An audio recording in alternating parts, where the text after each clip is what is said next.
जय हिंद साथियों, आप सभी का स्वागत करता हूं आप सभी के अपने चैनल एग्जाम फतेह में। साथियों एसएससी जीडी एग्जाम के लिए आपके ऐसे 100 सवालों को साथियों कराऊंगा ताबड़तोड़ तरीके से, जिन सवालों में साथियों पूरी सामान्य ज्ञान का निचोड़ छुपा हुआ है।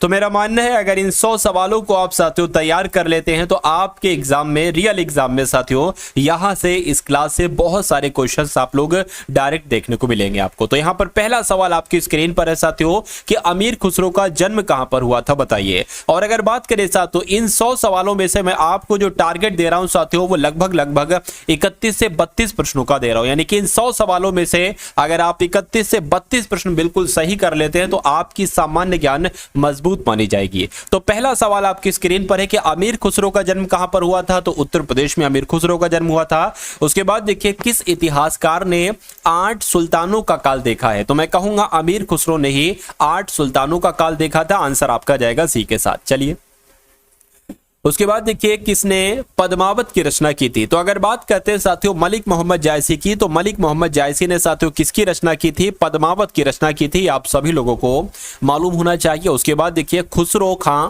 की हत्या करके किसने दिल्ली सल्तनत पर तुगलक वंश की नींव डाली थी, तो किसने डाली थी साथियों, गयासुद्दीन तुगलक ने डाली थी। किसने, गयासुद्दीन तुगलक ने डाली थी। और गयासुद्दीन तुगलक को ही कहा जाता है गाजी मलिक। तो ये 2 सवाल यहां पर आपसे बनते हैं, यह बात आप लोग ध्यान रखेंगे। उसके बाद देखिए साथियों ताजमहल के सुलेखक जिसको कह सकते हैं कैलीग्राफर, इन्होंने 1648 में इसकी रचना की थी और इसको साथियों पूरा किया था। तो कौन इसके थे साथियों कैलीग्राफर, मैं कहूंगा इसके सुलेखक कौन थे, अमानत खान शिराजी इसके सुलेखक थे। तो ये आपका बिल्कुल करेक्ट आंसर हो जाएगा। उसके बाद देखिए निम्नलिखित में से किस मुगल शासक ने संगीत और नृत्य पर प्रतिबंध लगाया था, मुझे बताइए। तो अगर बात करते हैं साथियों यहां पर औरंगजेब की, तो आप लोग ध्यान रखेंगे साथियों औरंगजेब ने ही संगीत पर भी प्रतिबंध लगाया था और नृत्य पर भी प्रतिबंध लगाया था। तो जो लोग भी यहां पर ऑप्शन नंबर सी के साथ है, मैं कहूंगा आंसर आपका बिल्कुल करेक्ट है। अगला सवाल है कि दिल्ली के लाल किले का निर्माण किसके द्वारा करवाया गया था, तो ये तो शाहजहां के द्वारा करवाया गया था दिल्ली के लाल किले का निर्माण। मुगल शासन में तांबे का जो सिक्का होता था ना, इसको क्या कहा जाता था, इसको दाम कहा जाता था। आंसर आपका बी के साथ जाएगा। इनमें से कौन जिंदा पीर के नाम से जाना जाता था, यानी कि किसे जिंदा पीर कहा जाता था, तो मैं कहूंगा औरंगजेब को क्या कहा जाता था, जिंदा पीर कहा जाता था। दारा शिकोह को किस स्थान पर दफनाया गया था, आपसे यहां पर साथियों पूछा जा रहा है। तो कहां पर दफनाया गया था, दिल्ली में दफनाया गया था। राइट आंसर आपका जाएगा ऑप्शन नंबर ए के साथ। उसके बाद देखिए अगला सवाल है कि शिकागो विश्व धर्म पार्लियामेंट, यानी कि जो शिकागो में विश्व धर्म सम्मेलन हुआ था यूएसए के शिकागो में, जिसमें विवेकानंद जी ने साथियों भाग लिया था। तो आपसे पूछा ये यहां पर जा रहा है कि इसका आयोजन कब किया गया था, तो इसका आयोजन कब किया गया था साथियों, सितंबर 1893 में इसका आयोजन किया गया था। यह आपका बिल्कुल करेक्ट आंसर हो जाएगा। नेक्स्ट नंबर का सवाल है आपकी स्क्रीन पर, देखिए मुझे बताइए कि रामकृष्ण मिशन का मुख्यालय कहां पर है। तो रामकृष्ण मिशन का मुख्यालय साथियों कहां पर है, वेलूर में ही रामकृष्ण मिशन का मुख्यालय है। उसके बाद देखिए भारतीय पुनर्जागरण आंदोलन के पिता कौन थे, मुझे बताइए। साथियों अगर आपने अभी तक इस वीडियो को लाइक नहीं किया है तो मैं आप सभी लोगों से रिक्वेस्ट करूंगा कि आप सभी लोग इस वीडियो को लाइक कर दीजिए, और जो लोग चैनल पर नए हैं और उन्होंने अभी तक चैनल को साथियों सब्सक्राइब नहीं किया है तो एग्जाम फतेह ये अपना ही चैनल है साथियों, इसको भी जरूर सब्सक्राइब करके बेल आइकन पर क्लिक कर लीजिएगा, ठीक है ना। और अगर आप वाकई में एसएससी जीडी 2025 के एग्जाम को क्रैक करना चाहते हैं तो मेरा मानना है कि जो भी आपकी क्लास है एग्जाम फतेह पर उसको आपको साथियों तुरंत देखना है। तुरंत कैसे देख पाएंगे, आपके सामने साथियों घंटे जैसा निशान होगा, उसको क्लिक करेंगे तो ऑल वहां पर लिखा होगा। ऑल पे जब आप क्लिक करेंगे, ऑल का मतलब है कि सभी नोटिफिकेशन वीडियो के आपके पास पहुंचे। कैसे पहुंचेंगे, जैसे आप यूट्यूब पर आएंगे आपके सामने नोटिफिकेशन वहां पर आ जाएगा। चलिए अब भारतीय पुनर्जागरण आंदोलन के पिता की अगर बात करते हैं तो राजा राममोहन राय कौन है, यही तो भारतीय पुनर्जागरण आंदोलन के पिता हैं। तो जिनका आंसर जो लोग भी यहां पर ऑप्शन नंबर डी के साथ है, मैं कहूंगा बिल्कुल करेक्ट है। स्वामी विवेकानंद जी का मूल नाम साथियों क्या था, मुझे बताइए। तो नरेंद्र नाथ दत्त की अगर बात करते हैं, यह स्वामी विवेकानंद जी के मूल नाम था नरेंद्र नाथ दत्त। चलिए महाराष्ट्र का सुकरात किसे कहा जाता है साथियों? तो इनके नाम की अगर बात करें, महादेव गोविंद रानाडे इनका नाम है और ये महाराष्ट्र के सुकरात कहलाए जाते हैं। उसके बाद देखिए अगला सवाल है कि स्वामी दयानंद सरस्वती का मूल नाम क्या था? तो स्वामी दयानंद सरस्वती का मूल नाम मूल शंकर था। क्या था साथियों? मूल शंकर था। उसके बाद देखिए भारत में ऊर्जा का मुख्य स्रोत क्या है? तो मैं कहूंगा तापीय जो है ना, ये भारत में ऊर्जा का मुख्य स्रोत है। भारत की सिलिकॉन वैली ये साथियों कहां पर है? तो मैं कहूंगा बेंगलोर की अगर बात करें साथियों, भारत की सिलिकॉन वैली कहलाई जाती है। उसके बाद देखिए अगला सवाल है कि आंध्र प्रदेश में जो अनंतपुर जिला है ये किसके लिए साथियों जाना जाता है? तो ये स्वर्ण के लिए जाना जाता है, यानी कि ये गोल्ड के लिए जाना जाता है। तो आपसे अगर आपके एग्जाम में सवाल पूछा जाए तो आप लोग ध्यान रखेंगे, स्वर्ण जो है ना ये आंध्र प्रदेश में अनंतपुर जिले में जो प्रसिद्ध है वो स्वर्ण है, वो गोल्ड है, बात आपको मालूम होना चाहिए। उसके बाद देखिए पृथ्वी की ऊष्मा से प्राप्त ऊर्जा को क्या कहा जाता है? तो भूतापीय ऊर्जा कहा जाता है। क्या कहा जाता है साथियों? भूतापीय ऊर्जा कहा जाता है। रात्रि के समय आकाश में सबसे चमकीली वस्तु कौन सी है, मुझे बताइए। साथियों देखिए इस बार अगर आपने पूरा निश्चय कर लिया है, अगर आपने साथियों निश्चय कर लिया है कि भाई इस बार जो एसएससी जीडी आपका एग्जाम होगा इसमें आप साथियों सिलेक्शन 100% पाएंगे, तो आप क्या करिए साथियों, आपके लिए मैं एक इस वीडियो में ही एक तरीका बताने वाला हूं साथियों कि कैसे आप वो एग्जाम को पास कर पाएं। क्योंकि आप सभी को पता है साथियों, जीएस की अगर बात करें प्लस करंट अफेयर की बात करें तो उसमें आपके 20 क्वेश्चंस पूछे जाएंगे और ये 20 क्वेश्चन की जब हम बात करते हैं तो 20 क्वेश्चन में साथियों इतना आप करके आइएगा कि तकरीबन 15 से 17 आपका स्कोर हो जाए। ठीक है ना, जीके में साथियों आपको इतना करना ही करना है। ठीक है, चलिए अब अगर बात करें रात्रि के समय आकाश में सबसे ज्यादा चमकीली वस्तु क्या है? भाई साहब चंद्रमा है, जिनका भी आंसर बी तो मैं कहूंगा बिल्कुल करेक्ट है। पृथ्वी किस प्रकार का खगोलीय पिंड है, मुझे बताइए। तो पृथ्वी किस प्रकार का? देखिए पृथ्वी कोई उपग्रह थोड़ी ना है, ना धूमकेतु है, ना तारा, पृथ्वी तो एक ग्रह है। तो इसलिए सही जवाब आपका जाएगा ऑप्शन नंबर बी के साथ, संसार की छत कहा जाता है। तो संसार की छत की अगर बात करें साथियों, पामीर के पठार को क्या कहा जाता है? संसार की छत कहा जाता है। उसके बाद देखिए पठारों में व्यक्तियों का प्रमुख व्यवसाय क्या था? तो जो पठारों में व्यक्ति होते थे ना साथियों, पठारों में ये लोग पशुपालन ही तो करेंगे और क्या करेंगे भाई, तो पशुपालन आपका राइट आंसर हो जाएगा। यूएसए की कनेक्टिकट घाटी किसके लिए जानी जाती है? ये साथियों कपास के लिए जानी जाती है। जो यूएसए में कनेक्टिकट घाटी है ये कपास के लिए जानी जाती है। पोल्डर मैन पाए जाते हैं। क्या पोल्डर फील्ड की अगर बात करते हैं, पोल्डर मैदान की बात करते हैं, ये कहां पर पाए जाते हैं? ये नीदरलैंड में पाए जाते हैं, आप लोग ध्यान रखेंगे। नेक्स्ट नंबर का सवाल है कि संविधान के किस भाग में नीति निर्देशक तत्वों का उल्लेख किया गया है? तो आप लोग ध्यान रखेंगे साथियों, भाग 4 की अगर बात करते हैं तो भाग 4 में ही नीति निर्देशक तत्वों का उल्लेख किया गया है। सही जवाब आपका जाएगा सी के साथ। नेक्स्ट नंबर का सवाल है कि किसी राज्य में विधान परिषद की स्थापना और समाप्ति का प्रावधान भारतीय संविधान के कौन से अनुच्छेद में है? तो ये क्वेश्चन बहुत इंपॉर्टेंट है, आप लोग ध्यान रखेंगे अनुच्छेद 169 के बारे में, क्योंकि इसमें अनुच्छेद 169 में विधान परिषद की स्थापना और समाप्ति के बारे में साथियों जिक्र किया गया है। कौन से अनुच्छेद में? अनुच्छेद 169 में। नेक्स्ट नंबर का सवाल है कि वर्तमान समय में भारतीय संविधान में कितनी अनुसूचियां हैं? तो कितनी अनुसूचियां साथियों? 12 अनुसूचियां हैं। सही जवाब आपका जाएगा ऑप्शन नंबर सी के साथ। अगला सवाल है कि भारतीय संविधान का जो अनुच्छेद 338 है इसमें किस चीज का जिक्र किया गया है? साथियों इस टाइप के एग्जाम में डायरेक्ट सवाल पूछे जाते हैं।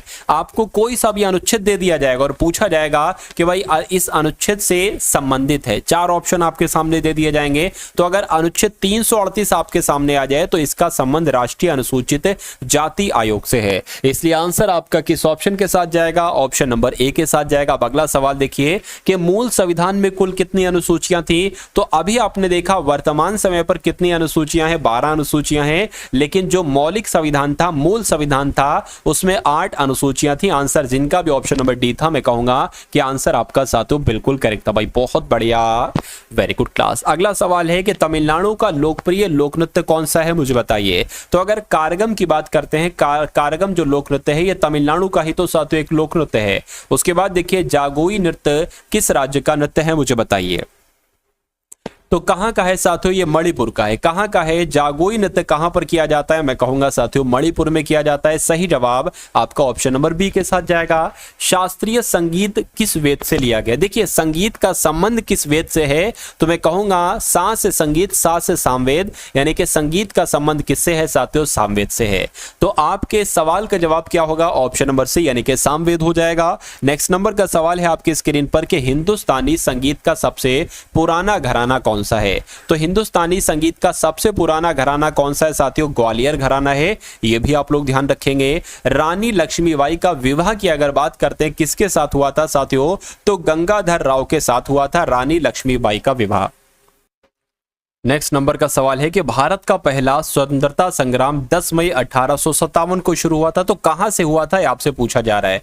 तो आप लोग को मालूम होना चाहिए साथियों, और मालूम भी है, मेरठ से हुआ था जो पहला स्वतंत्रता संग्राम 10 मई 1857 को जो शुरू हुआ था, इसकी शुरुआत मेरठ से हुई थी। उसके बाद देखिए कि इनमें से कौन सा संबंधित रचनाकार सुमेलित नहीं, यानी कि बाबरनामा किसके द्वारा लिखित है? तो बाबर के द्वारा लिखित है, बिल्कुल सही है। शाहजहां नामा किसके द्वारा लिखित है? तो इनायत खान के द्वारा। पूछा जा रहा है कौन सा सुमेलित नहीं है? हुमायूं नामा की अगर बात करते हैं साथियों, ये तो गुलबदन बेगम के द्वारा, क्या साथियों? गुलबदन बेगम के द्वारा साथियों ये लिखित है, ये हुमायूं के द्वारा साथियों लिखित नहीं है। तो ये गलत हो जाएगा, गलत हो जाएगा, तो ये आपका राइट आंसर हो जाएगा। उसके अलावा जो तुजुके जहांगीरी है ना, ये भी जहांगीर के द्वारा लिखित है। अकबर ने अपने दरबारी संगीतज्ञ के रूप में साथियों किसे नियुक्त किया था? तो किसे नियुक्त किया था आप लोग ध्यान रखेंगे? मियां तानसेन को किया था। तो साथियों ये दरबारी संगीतज्ञ थे अकबर के तानसेन जी। उसके बाद देखिए अकबर की औरंगजेब की मृत्यु के समय मराठा नेतृत्व किसके हाथों में था? तो किसके हाथों में था साथियों? अगर ये सवाल आपसे पूछा जाए तो आपका जवाब ताराबाई के साथ जाना चाहिए, क्योंकि औरंगजेब की मृत्यु के समय जो मराठा एक तरीके से साम्राज्य था, ये किसके नेतृत्व में था? ये ताराबाई के नेतृत्व में था। उसके बाद देखिए नेक्स्ट नंबर का सवाल है कि शिवाजी ने निम्नलिखित उत्तराधिकारियों में से किसे औरंगजेब ने ईमानदार की उपाधि दी थी? तो औरंगजेब ने ईमानदार की उपाधि किसको दी थी साथियों? आप लोग ध्यान रखेंगे किसको दी थी भाई? ये ताराबाई को दी थी। राइट आंसर आपका बी के साथ जाएगा। नेक्स्ट नंबर का सवाल है कि किसको देशमुख, पाटिल और नायक नाम से पुकारा जाता है? तो स्वतंत्र सरदार जी की अगर बात करें, स्वतंत्र सरदार को देशमुख, पाटिल और नायक नाम से पुकारा जाता है। उसके बाद देखिए 2011 की जनगणना के अनुसार भारत का सबसे कम आबादी वाला राज्य कौन सा था? तो सबसे कम आबादी किस राज्य में थी? सिक्किम में सबसे कम आबादी थी 2011 की जनगणना के अनुसार। ये आप लोग ध्यान रखेंगे। भारत ने नई राष्ट्रीय जनसंख्या नीति को कब अपनाया बताइए? तो अगर बात करें साथियों इस सवाल के जवाब की, तो 2000 सन, कौन सा सन? सन 2000 में भारत की नई राष्ट्रीय जनसंख्या नीति आई। आप लोग ध्यान रखेंगे। नेक्स्ट नंबर का सवाल है कि भारत के किस राज्य की नगरीय जनसंख्या का प्रतिशत सर्वाधिक है बताइए? तो अगर आपका जवाब साथियों यहां पर गोवा है तो मैं कहूंगा बिल्कुल करेक्ट है। क्या भारत के किस राज्य की नगरीय जनसंख्या का प्रतिशत सर्वाधिक है? तो गोवा का सर्वाधिक है।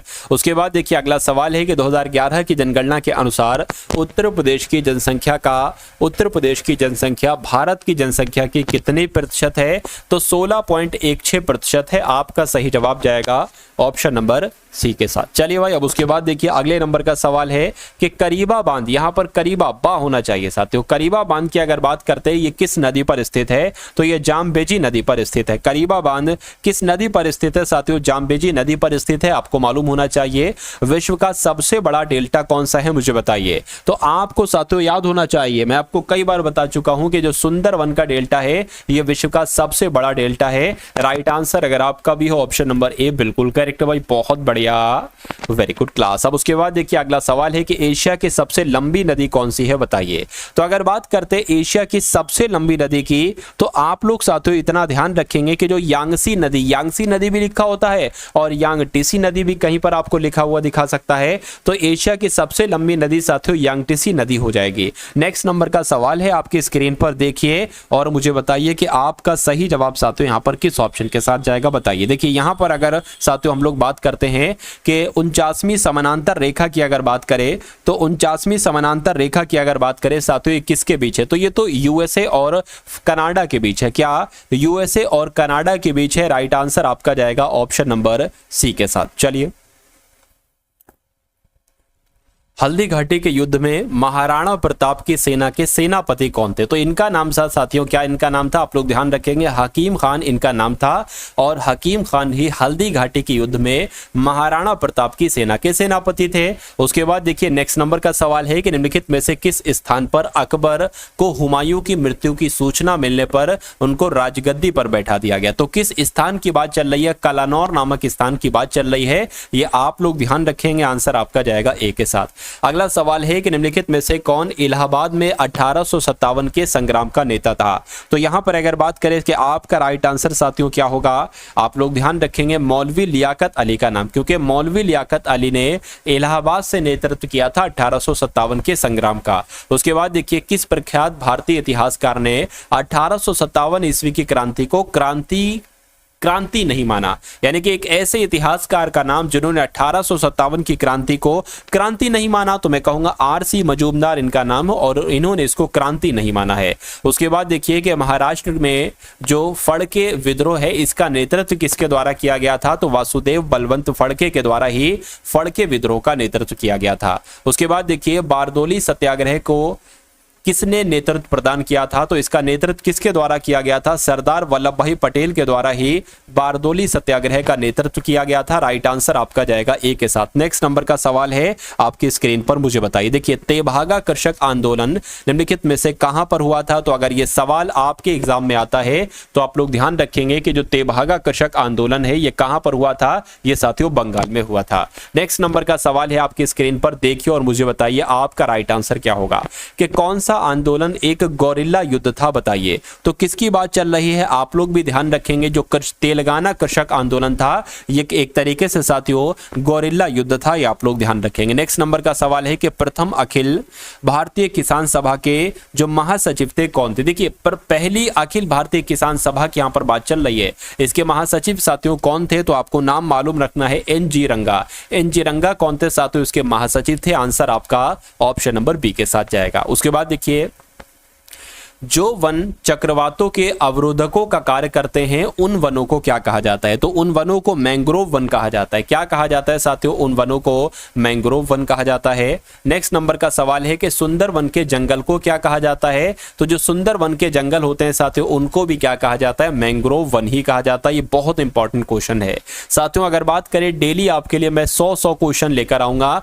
सामान्य ज्ञान के, और ये 100 क्वेश्चन साथियों पूरी जीके के सबसे इंपॉर्टेंट क्वेश्चन होंगे। मेरा मानना है अगर आप एग्जाम फतेह चैनल से जुड़ते हैं और अपने एग्जाम तक साथियों तैयारी करते हैं तो आपकी तैयारी बहुत शानदार हो जाएगी। तो सुंदर वन के जंगल को क्या कहा जाता है? मैंग्रोव वन कहा जाता है। उसके बाद देखिए अगला सवाल है आपकी स्क्रीन पर कि भारत में श्वेत क्रांति के जनक कौन है? बताइए। साथियों इस वीडियो को लाइक कर दीजिए। जिन लोगों ने भी वीडियो को लाइक नहीं किया आप सभी लोगों से रिक्वेस्ट है कि वीडियो को तो लाइक कर दीजिए, और चैनल पर नए हैं चैनल को भी जरूर सब्सक्राइब करके बेल आइकन पर क्लिक कर लेंगे। और बता दीजिए कि श्वेत क्रांति के जनक कौन है? तो मैं कहूंगा वर्गीज कुरियन ही श्वेत क्रांति के जनक हैं। उसके बाद देखिए अगला सवाल है साथियों पुनर्वन रोपण का अर्थ क्या है? वनों को सुदृढ़ बनाना या नष्ट हुए वनों के स्थान पर नए पेड़ लगाना? तो मैं कहूंगा पुनर्वन रोपण का मतलब है जो वन नष्ट हो चुके हैं उनके स्थान पर नए पेड़ लगाना। उसके बाद देखिए कौन सा भारतीय राज्य सोयाबीन का सबसे बड़ा उत्पादक राज्य है? मुझे बताइए। यानी कि सोयाबीन का सबसे ज्यादा उत्पादन जो है ना वो मध्य प्रदेश करता है। तो आपका सही जवाब किस ऑप्शन के साथ जाएगा साथियों? मध्य प्रदेश के साथ जाएगा। उसके बाद देखिए अगले नंबर का सवाल है आपकी स्क्रीन पर कि उर्वरकों में क्रांति का संबंध किस रंग से है? बताइए। तो आपका जवाब होगा साथियों भूरी क्रांति से है। उसके बाद देखिए कि काली मिट्टी इनमें से किस राज्य में पाई जाती है? तो काली मिट्टी की अगर बात करें ये ज्यादातर महाराष्ट्र में पाई जाती है, ये भी आपको ध्यान रखना है। उसके बाद देखिए कि निम्नलिखित में से कौन सी खरीफ की फसल नहीं है? देखिए बाजरा, धान, ज्वार या गेहूं। अगर हम गेहूं की बात करते हैं साथियों ये तो रवि की फसल है। ये किसकी फसल है साथियों? ये आपकी रवि की फसल हो जाएगी। तो ये आपकी खरीफ की फसल नहीं होगी तो ये आपका राइट आंसर है। भारत सरकार द्वारा नई वन नीति की घोषणा कब की गई? बताइए। तो अगर बात करें कब की गई तो 1988 यानी कि 1988 में ही भारत सरकार के द्वारा नई वन नीति की घोषणा की गई। सही जवाब आपका जाएगा ऑप्शन नंबर डी के साथ। अगले नंबर का सवाल है जो कि बहुत इंपॉर्टेंट है। कहा जा रहा है कि भारतीय वनों की ताजा रिपोर्ट भारतीय वन सर्वेक्षण विभाग देहरादून के द्वारा कितने वर्षों के अंतराल पर जारी की जाती है? ठीक है ना, तो यहां पर अगर बात करें साथियों 2 वर्षों के अंतराल पर जारी की जाती है। ये आपका बिल्कुल सही जवाब हो जाता है।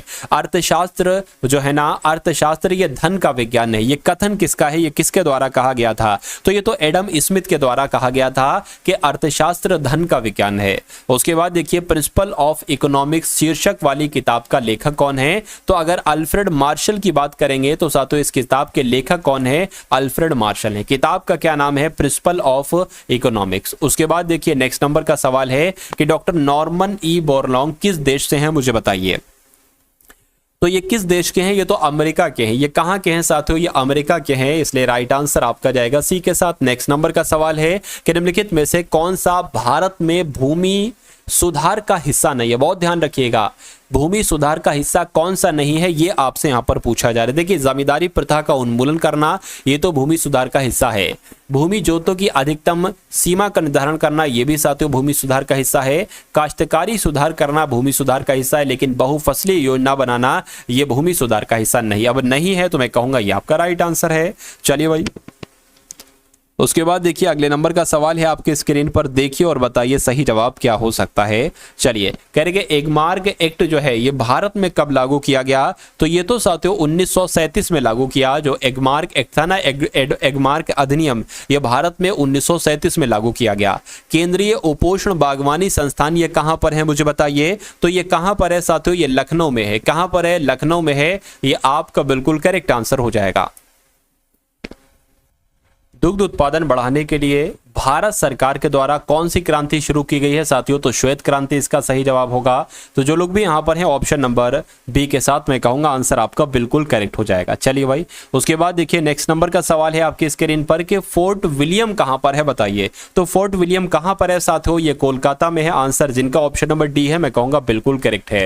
निम्नलिखित में से किस पर्वतीय स्थल के नाम का अर्थ होता है वज्रपात स्थल? तो मैं कहूंगा साथियों दार्जिलिंग की जब हम बात करते हैं, दार्जिलिंग ये एक पर्वतीय स्थल है और इसका अर्थ क्या है साथियों? वज्रपात स्थल इसका अर्थ है। उसके बाद देखिए गुजरी महल कहां पर स्थित है, बताइए। तो गुजरी महल कहां पर स्थित है? ग्वालियर में स्थित है। राइट आंसर आपका जाता है ऑप्शन नंबर बी के साथ। उसके बाद देखिए मानव सभ्यता के विकास की कहानी दर्शाने वाले देश का सबसे बड़ा संग्रहालय इंदिरा गांधी मानव संग्रहालय कहां पर है? तो इंदिरा, आपसे अगर एग्जाम में पूछे कि इंदिरा गांधी मानव संग्रहालय कहां पर स्थित है, तो आपको क्या बताना है साथियों? आपको भोपाल बता देना है।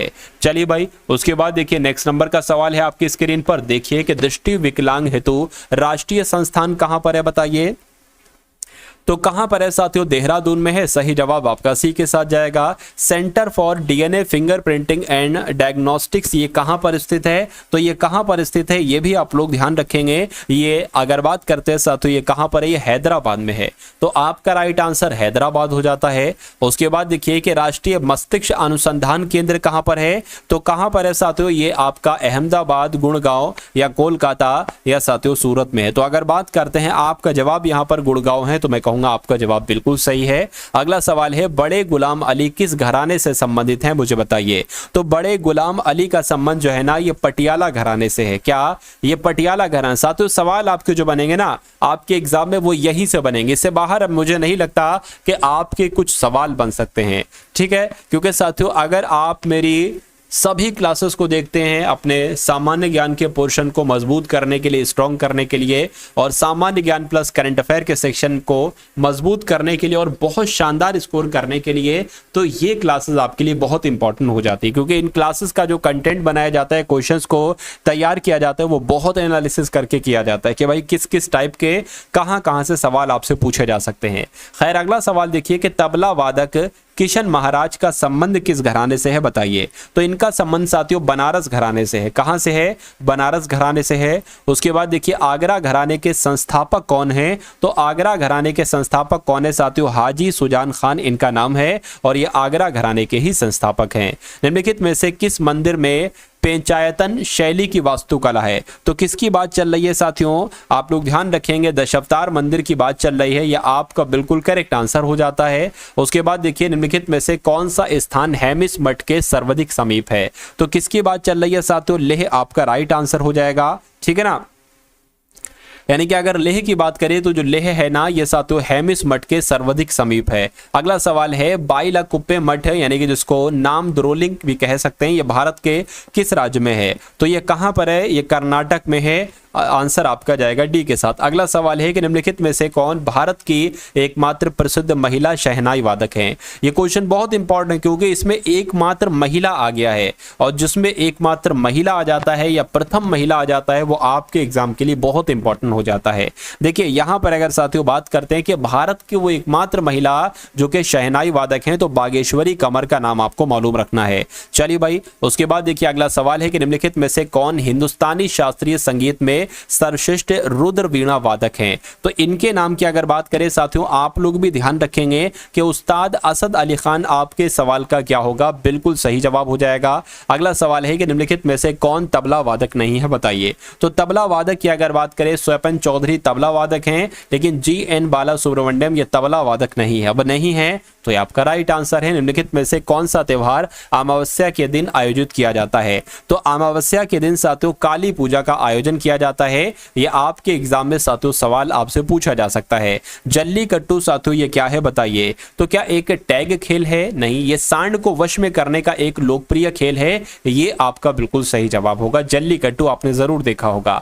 राखल लीला ये किस राज्य का लोक नृत्य है? बताइए। तो राखल लीला की अगर बात करें साथियों, तो ये तो असम में किया जाता है। कहां पर किया जाता है? यह असम में लोक नृत्य किया जाता है, जिसका नाम है राखल लीला। अगला सवाल है कि यक्षगान किस भारतीय राज्य की लोक प्रस्तुति है? यह साथियों कर्नाटक का लोक नृत्य है, यह भी आप लोग ध्यान रखेंगे। उसके बाद देखिए कुद नृत्य ये कहां किया जाता है? बताइए। तो कुद नृत्य की अगर बात करें साथियों, जम्मू कश्मीर में किया जाता है कुद नृत्य। उसके बाद देखिए निम्नलिखित में से किस शहर को पूर्व का स्कॉटलैंड कहा जाता है? अच्छा क्वेश्चन है साथियों, स्टार लगाकर इसको लिखिएगा कि अगर बात करते हैं साथियों पूर्व का स्कॉटलैंड किसे कहा जाता है, तो मैं कहूंगा शिलोंग को ही पूर्व का स्कॉटलैंड कहा जाता है। अगले नंबर का सवाल है कि निम्नलिखित राज्यों में से कौन बांग्लादेश के साथ अपनी सीमा साझा नहीं करता है? तो बांग्लादेश के साथ अपनी सीमा साझा कौन कौन करते हैं? तो त्रिपुरा करता है, मेघालय करता है, असम करता है, लेकिन मणिपुर नहीं करता है। नहीं करता है तो ये आपका राइट आंसर हो जाएगा। किस भारतीय राज्य की सीमाएं चीन, नेपाल और भूटान से जुड़ी हुई हैं? तो मैं कहूंगा सिक्किम राज्य की सीमाएं चीन, नेपाल और भूटान के साथ जुड़ी हुई हैं। अगला सवाल है कि भारत को कितने भौगोलिक क्षेत्रों में बांटा गया है? 7, 5, 8 या 4? मैं कहूंगा इसमें से कोई आंसर सही नहीं है, आपका यहां पर 6 होना चाहिए। यानी कि भारत को कुल मिला के भारत को 6 भौगोलिक क्षेत्रों में बांटा गया है। आंसर आपका जाएगा ऑप्शन नंबर किसके साथ? ऑप्शन तो सारे गलत है, खैर कोई बात नहीं। भारतीय संविधान में प्रारंभ में कितने मौलिक अधिकार दिए गए थे? मुझे बताइए। तो कितने दिए गए थे साथियों? इसका आंसर आपको कमेंट सेक्शन में बताना है। इसका आंसर आप लोग साथियों कहां बताएंगे? कमेंट में इसका आंसर बताएंगे कि 100 का आंसर क्या होगा। तो इस वीडियो को साथियों लाइक करके जाइएगा। अगर चैनल पर नए हैं तो चैनल को जरूर सब्सक्राइब करके जाइएगा। और एक अपना चैनल है साथियों टारगेट सिलेक्शन, नाम आपने सुना होगा, आप लोग हो सकता हो पहले पढ़ चुके हो। अगर आप पढ़ चुके हो तो अच्छी बात है, नहीं पढ़ चुके हो तो इसको चैनल को सब्सक्राइब कर लीजिए, क्योंकि इसमें डेली एक SSC GD 2025 के लिए वीडियो दी जाती है। और एक ही वीडियो में हिंदी के साथियों 20 सवाल, GS प्लस करंट अफेयर के कितने 20 सवाल, उसी प्रकार रीजनिंग के 20 सवाल और साथियों मैथ के कितने सवाल? 20 सवाल। यानी कि जैसा पेपर आपका आता है 80-80 क्वेश्चंस का, तो डेली एक मॉडल पेपर आपको दिया जाता है। मेरा मानना है कि अगर आप टारगेट सिलेक्शन चैनल पर ये क्लास ले लेते हैं डेली साथियों, तो आपका एग्जाम बहुत आसानी से क्रैक हो सकता है। तो यूट्यूब पर उसको सर्च कीजिए टारगेट सिलेक्शन को और उसको सब्सक्राइब करके बेल आइकन पर क्लिक कर लीजिए। उसके अलावा SSC GD 2025 के लिए प्लेलिस्ट आपकी तैयार कर दी गई है, जिसका लिंक आपको डिस्क्रिप्शन में देखने को मिल जाएगा। तो उस प्लेलिस्ट की सभी वीडियोस को आप लोग देख डालिएगा। उसके अलावा साथियों व्हाट्सएप ग्रुप और टेलीग्राम ग्रुप का लिंक डिस्क्रिप्शन में है, उसको भी आप लोग ज्वाइन कर लीजिएगा। तो अगर आप इस वीडियो को अपने 2-4 मित्रों के साथ शेयर कर देते हैं तो मुझे बहुत अच्छा लगेगा। चलिए तो मिलते हैं हम सभी लोग आने वाली वीडियो में। जय हिंद साथियों।